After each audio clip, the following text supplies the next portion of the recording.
드디어 사도행전입니다. 오랜 시간 동안 이 복음서를 중심으로 예수의 복음 설교를 했고요. 드디어 사도행전 신년 첫 주일부터 시작하게 되었습니다. 사도행전은 복음서와 서신서를 연결하는 굉장히 중요한 책이에요.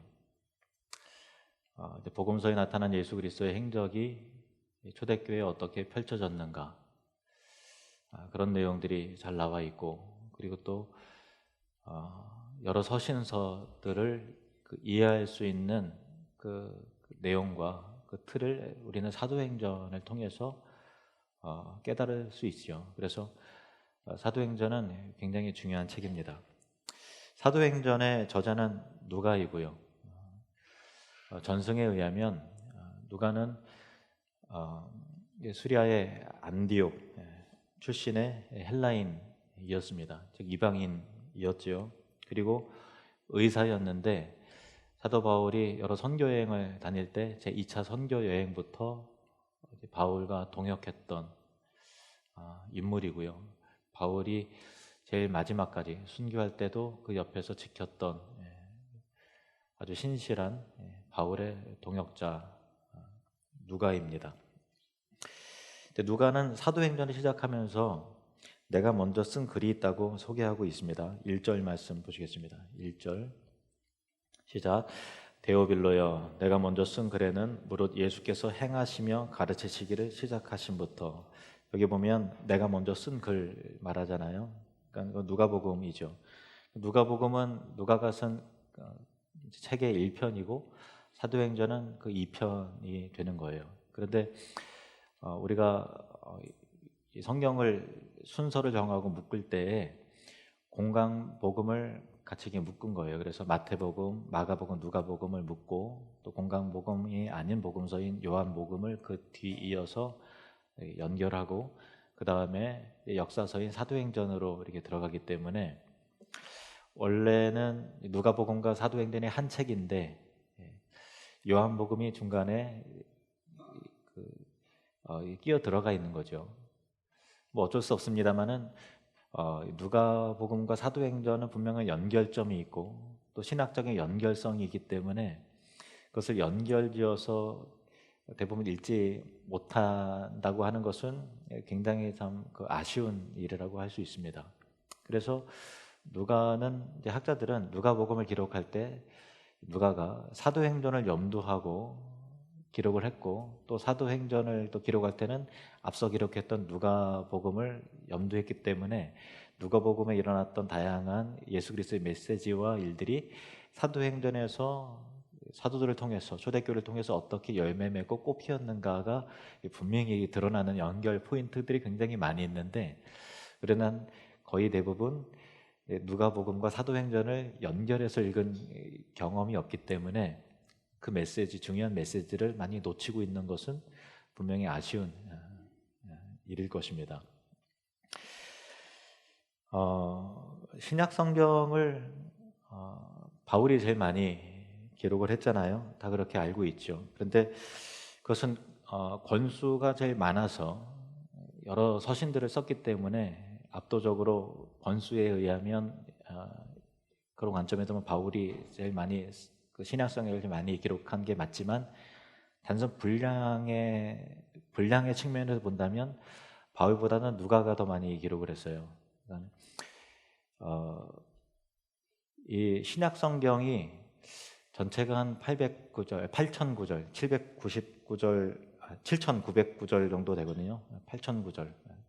정확하게는 7,900구절 정도 되는데 바울이 2,000구절을 좀 넘게 썼어요. 2,032구절을 썼는데요. 누가는 누가복음과 사도행전이 워낙 이제 두 책이 분량이 많다 보니까 2,157절을 썼어요. 원어 성경을 번역 과정 가운데 늘어날 수도 있고 줄어들 수 있기 때문에 원어 성경을 보면은 바울이 쓴 책을 모두 다 합치면은 153쪽이고요. 153쪽이고 그리고 누가가 쓴 책을 다 합치면은 184쪽입니다. 그래서 누가가 쓴 이 누가복음과 사도행전만 읽어도 신약 성경에 거의 뭐 3분의 1 가까이를 읽을 정도로의 그 누가의 저작이 신약 성경에 큰 비중을 차지하고 있다라는 것입니다. 사도행전에서 저자인 누가가 내가 먼저 쓴 글이 있다라고 밝히고 있기 때문에 먼저 쓴 글인 누가복음이 그 서론은 어떻게 시작하는가가 참 궁금합니다. 서론을 보기 전에 우리가 성경을 읽어보면은 우리의 이성과 경험 가운데서 쉽게 납득되고 또 믿어지지 않는 부분도 많이 있지 않습니까? 일반적으로 예수님께서 수많은 병자들을 고치시고 또 보리떡 5개와 물고기 2마리로 5,000명을 먹이시고 바다 위를 걸으시고 또 풍랑을 잠잠케 하시고 많은 병자들을 심지어 죽은 자도 고치시고 살리시는 여러 가지 내용들을 볼 때 우리의 경험 밖의 일들이라 쉽게 납득될 수 없는 내용들이죠. 그래서 사람들은 이것을 자기의 어떤 이성의 범주 밖에 있기 때문에 믿으려고 하지 않고 일종의 신화적인 그런 내용이겠거니 또 예수님을 신격하기 위해서 덧붙여진 내용으로 이해하는 사람들도 참 많이 있습니다. 현대인들 가운데서는요. 그러나 누가복음에서 예수님의 동정녀 탄생과 또 예수님의 행실과 또 가르치시고 또 전파하신 그런 모든 내용들, 또 우리의 죄를 위해서 고난 받으시고 또 십자가에서 죽으시고 또 부활하시고 승천하신 그런 모든 내용들에 대해서 이렇게 선언하고 있다는 것을 우리가 기억을 해야 됩니다. 누가복음 1장 1절 2절 말씀 보시겠습니다. 누가복음 1장 1절 2절 시작. 우리 중에 이루어진 사실에 대하여 처음부터 목격자와 말씀에 일꾼된 자들이 전하여 준 그대로 내력을 저술하려고 붓을 든 사람이 많은지라. 우리 중에 이루어진 사실에 대하여, 우리 같이 한번 따라하겠습니다. 우리 중에 이루어진 사실에 대하여. 복음의 모든 내용들은 우리 중에 이루어진 사실이다. 누가가 분명히 그렇게 밝히고 있죠. 성경은 꾸며내거나 상상해서 기록한 것이 아니라 역사적 사실이다라는 것입니다. 그리고 이 사실을 처음 목격자 된 사도들이죠. 목격자 된 자들과 또 말씀에 일꾼된 자들이 전하여 준 대로 그대로 내력을 저술하고 붓을 든 사람이 많았다라는 거예요. 이를테면 마가와 같은 사람, 또 마태와 같은 사람, 또 나중에 복음서를 기록했던 요한과 같은 사람을 두고 하는 말입니다. 자, 누가복음 1장 3절에서 4절 이어서 보시겠습니다. 3절에서 4절 같이 읽겠습니다. 그 모든 일을 근원부터 자세히 미루어 살핀 나도 데오빌로 각하에게 차례대로 써보내는 것이 좋은 줄 알았노니 이는 각하가 알고 있는 바를 더 확실하게 하려 함이로라. 여기 데오빌로가 등장을 합니다. 사도행전 1장 첫머리에 등장했던 바로 그 인물이죠. 그러니까 누가복음과 사도행전을 누가가 쓸 때 한 사람을 대상으로 수신자를 한 사람을 대상으로 염두에 둔 썼다는 것을 알 수 있습니다. 그런데 데오빌로라고 하는 그 이름 뒤에 특별한 경칭이 붙었잖아요. 각하라는 말이 붙었습니다. 근데 이 로마 시대에 보면은 사도행전에 보면 사도 바울이 이 사도행전에서 바울이 대면했던 여러 그 총독들이 있어요. 그러니까 베스도 총독이라든가 벨릭스 총독을 호칭할 때 각하라는 말을 썼어요. 그래서 각하는 그냥 단순한 공무원이 아니라 로마 시대 아주 총리 이상의 총독 이상의 고위 그 관료들에게 썼던 그런 호칭이죠. 이 말인즉슨 이 사도행전과 또 누가복음에 등장하는 이 데오빌로라고 하는 사람이 총독 이상의 고위 관리였다라는 것을 우리는 미뤄 짐작할 수 있습니다. 그래서 각하라는 호칭을 쓴 것이죠. 근데 데오빌로라고 하는 이름의 의미가 뭐냐면 데오는 하나님이라는 것이고요. 필로라는 것은 사랑, 필레오의 사랑하면은 친구 간의 사랑을 의미하잖아요. 그러니까 친구의 의미도 있고 사랑이라는 의미도 있어요. 그래서 데오빌로라고 하는 그 이름 자체는 하나님을 사랑하는 자 혹은 하나님께 사랑받은 자, 또 그 사랑이 친구처럼 하나님과 친구처럼 가까운 사람을 데오빌로라고 이름하는 것이죠. 그래서 어떤 사람들은 데오빌로가 실제 이름일 수도 있지만 그게 아니라면 그가 이제 복음을 고위 관료였는데 복음을 듣고 예수 그리스도를 영접하고 기독교인으로 이제 개종한 후에 누가를 비롯한 다른 그리스도인들이 그를 신앙의 이름으로 바꾸어서 별칭으로 부른 것일 수도 있다. 실제 이름이 아니라 신앙의 이름으로서 별칭으로서 부른 것일 수 있다라고 하는 그런 입장도 있어요. 그렇지만 누가는 일차적으로는 그 데오빌로라는 인물이 어떤 인물이든 간에 고위 관리에게 책을 쓴 것이고, 더 넓게 생각한다면 하나님의 사랑을 입은 하나님의 친구와 같은 모든 신실한 그리스도인들에게 쓴 책이라는 것입니다. 아무튼 누가는 데오빌로 각하가 알고 있고 믿고 있는 바를 더 확실하게 알게 하기 위해서 누가복음을 썼고, 그리고 사도행전을 기록하고 있다고 누가 스스로 그렇게 밝히고 있는 것이죠. 다시 사도행전 1절을 보겠습니다. 사도행전 1장 1절 보시겠습니다. 시작. 데오빌로여, 내가 먼저 쓴 글에는 무릇 예수께서 행하시며 가르치시기를 시작하신부터. 여기에서 중요한 차이점은 데오빌로여라고 되어 있다는 거예요. 아까 누가복음에는 데오빌로 각하께 이렇게 되어 있죠. 근데 여기서는 데오빌로여 이렇게 되어 있는 거예요. 그러니까 각하라는 호칭이 붙고 빠지고 하는 것이 아주 중요한 메시지가 여기 있습니다. 어떤 의미인가 하면은 누가복음에서 데오빌로에게 각하의 호칭을 쓴 거는 2000년 전 로마 시대에는 철저한 계급 사회였고 수직적 사회 질서의 구조를 가지고 있잖아요. 그래서 일반인인 누가가 그 총독 이상의 고위 관료에게 당연히 각하라고 쓰는 호칭을 붙이는 것은 너무나도 당연한 일이었다는 것입니다. 이 말인 어떤 의미인가 하면은 수직적 사회 질서 속에서 누가와 데오빌로는 절대로 대등한 관계가 성립될 수 없는 그런 구조였다라는 거예요. 그래서 누가는 첫 책에서 데오빌로 각하께라고 이 각하라는 호칭을 참 그 높은 사람에게 그렇게 쓴 것이고요. 그러나 사도행전에서는 그 높은 지체 높은 데오빌로를 각하라는 호칭을 빼요. 그리고 데오빌로여라고 편안하게 친구처럼 그렇게 부르고 있다라는 사실이 참 놀랍습니다. 이것은 누가복음 이후에 예수 그리스도를 나의 주님으로 구주로 영접한 데오빌로가 이 땅 가운데 낮고 천한 섬기러 오신 예수 그리스도의 그 삶과 그 복음의 메시지에 깊게 감동을 받았던 것이죠. 그래서 이 누가와 데오빌로의 그 수직적인 관계가 이 사회의 그냥 어떤 상식과 사회의 기틀을 잡고 있는 그 질서가 새롭게 재정립된 수직적 관계가 극복된 그런 메시지를 담고 있는 것입니다. 아랫사람은 윗사람과의 수직적 관계를 스스로 허물 수가 없죠. 아랫사람이 데오빌로가 허락도 하지 않았는데 갑자기 느닷없이 데오빌로요라고 하기에는 하극상과 같을 것입니다. 수직적 관계는 오직 윗사람에 의해서 극복이 되어지는 것이죠.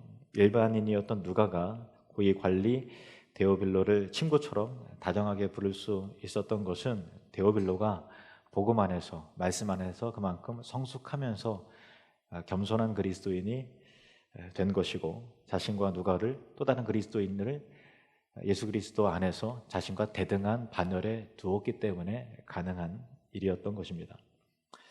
그리고 교회는 그를 교회 성도들과 동일한 형제요 하나님의 가족으로서 관계로서 새롭고 친밀한 관계가 되었음을 말하는 것입니다. 데오빌로는 여전히 사회적으로 총독 이상의 고위 관리였지만 복음 안에서 교회 안에서는 동일한 성도요 하나의 형제요 새로운 질서 안에서 서로 간에 동등하고 수평적 관계의 가족이요 형제가 된 것입니다. 세상에서는 어떤 질서상 높고 낮음이 있겠죠. 그러나 교회는 다 똑같은 하나님의 자녀들이고 형제들인 것입니다. 그런데 이것은 사회적으로 높이 있는 자들이 복음 안에서 스스로를 겸손하게 자신을 낮추고 또 교회 일원들이 높이 있는 자를 어떤 편견과 어떤 그런 다른 생각으로 대하지 않는 모습이어야 순수한 모습으로만 되어야만 이런 수평적 관계가 이루어지는 것, 수평적인 아름다움이 가능해지는 것이죠. 교회는 그런 면에서 가정과 같은 모습이 있어야 합니다. 부의 많고 적음이 사회 속에서의 어떤 위치가 높고 낮음이 교회 안에서 적용될 수 없죠.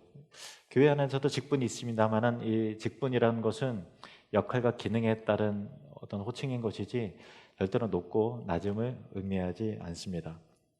데오빌로가 그 믿음과 신앙이 성숙하면서 교회 안에서 스스로의 사회적 지위를 허물지 않았더라면 이 누가는 데오빌로를 친구처럼 대하지 못했겠죠.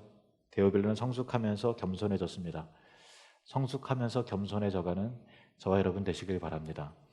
물론 우리 교회는 뭐 대기업 회장님이라든가 또 국회의원과 같은 정말 높으신 그런 분들이 없기 때문에 거의 뭐 다 비슷비슷하기 때문에 이런 것들이 와닿지 않겠지만 혹 여러분이 사회적으로 높아지신다 할지라도 절대로 교회 안에서는 겸손하게 똑같은 형제여 자매로서 그리고 여러분이 사장이고 또 교회에 또 다른 형제가 또 사회 그 회사 속의 직원이 있다 할지라도 똑같이 겸손한 마음으로 데오빌로와 같이 성숙할수록 겸손해져가는 우리 교회와 공동체, 가족 공동체, 수평적인 아름다움이 이루어지는 우리 하늘누림 교회가 되시기를 바랍니다. 다시 본문 보겠습니다. 1절, 2절 말씀 보시겠습니다. 1절, 2절 같이 읽으십시다. 데오빌로여, 내가 먼저 쓴 글에는 무릇 예수께서 행하시며 가르치시기를 시작하신부터 그가 택하신 사도들에게 성령으로 명하시고 승천하신 날까지 이를 기록하였노라. 아멘. 누가가 먼저 쓴 글을 소개하면서 무릇 예수께서 행하시며 가르치시기를 시작하신부터 이렇게 말하고 있죠. 그러니까 행하시며 가르치셨다라는 거죠. 단지 가르치시기만 한 것이 아니라 행하셨다라는 거예요. 근데 우리 그 교회라고 하는 이름 자체가 한문으로 번역되면서 가르칠 교자 또 모일 회자를 썼기 때문에 우리의 교회라고 하는 인식이 어떤 가르침을 먼저 생각을 하지만 우리 신앙이라는 것은 삶과 반드시 수반이 되어야 되는 것이죠. 예수님께서 가르치시기만 하지 행함이 없으셨다면, 삶으로 보이지 않으셨다면 예수님의 메시지는 그렇게 강하지 않았을 거예요.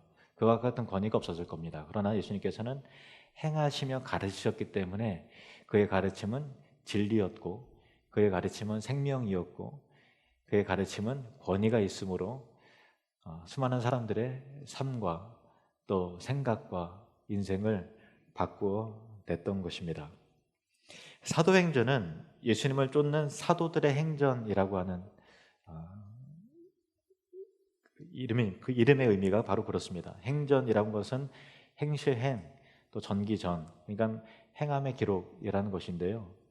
우리말의 번역을 보면 사도들의 그런 행함에 대한 기록이 행함이라고 했을 때 단수인지 복수인지가 이게 명확하게 구별이 되지 않지만 원어의 의미에 보면은 헬라어로 프락세이스 아포스톨론이라고 하는 건데요. 이게 이 말을 우리말로 직역하면 이제 사도행전이 되는 것인데 이제 프락세이스라고 하는 것은 행함, 행실, 행위를 말하는 프락시스라고 하는 단어의 복수형이에요. 그러니까 뭐 더 정확하게 번역을 한다면 행함들, 행위들이라고 할 수 있겠죠. 그래서 영어 성경에 보면은 사도행전을 단순한 그 행동, 단수로 그 act라고 하지 않고 복수로 act라고 한 이유가 원어의 그 사도의 행실들이라고 하는 원어적 의미를 그대로 살렸기 때문에 그런 것이죠.